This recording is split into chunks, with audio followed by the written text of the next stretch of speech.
In many parts of the Jewish community, people practice arranged marriage, and it's called getting married via a shidduch.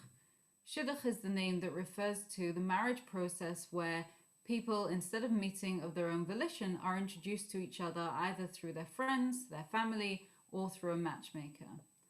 In many cases, these kind of introductions go well, they are practiced with informed consent, and they result in, or they can result in, long, happy, lasting marriages. But in some parts of the community, particularly in parts of the Haredi community, there are cultural practices around the shidduch system that mean that the parties do not have informed consent, and for many different reasons, which I'll explain, their capacity to consent is impeded. An expectation to get married at a very young age, and a pressure to get married before you get older.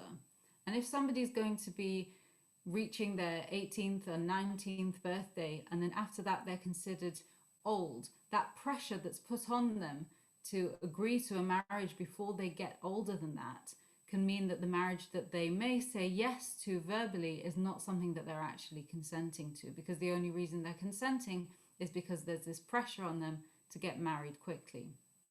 Another reason why a marriage might end up as forced is because there's a pressure to get married in age order. So siblings need to get married in the order that they're born in. So an 18-year-old, for example, who's maybe not ready to get married herself, but has a 17-year-old sister, can be put under immense pressure by her family and the rabbinic leadership that her family look up to get married, because otherwise she's holding up her sister. And her sister can't get married before she does. So even though she may be saying she's not ready to get married, she'll be put under pressure to marry so as not to hold up her sister's chances. Another reason why a marriage might be forced is the very, very brief meeting, sometimes as short as only 20 minutes, where the young people meet each other. And sometimes people meet each other for a very brief moment and they know straight away and they feel confident and they're ready to go through with the wedding. But for some people, that introduction is so brief, there's cake on the table in the other room, the family are already gathered, and that's just not enough time, and there's no room in that space for a young person to say no, because if they do say no in that moment, they risk disappointing their family, they may not feel safe to do that. Another reason why a marriage might be forced is if the young people themselves might not be signing a contract, but their parents might be signing a contract called a tanaim, which literally means conditions, and is a traditional contract that parents sign to bind each other financially into bringing their children to a marriage on a certain date. And when that marriage contract is signed in advance of the wedding, many months in advance of the wedding, that's not something the young people are even a party to. It's other people binding them to a marriage on their behalf. And very often the young people don't even know what is in the content of that contract. It's not a contract that can be broken.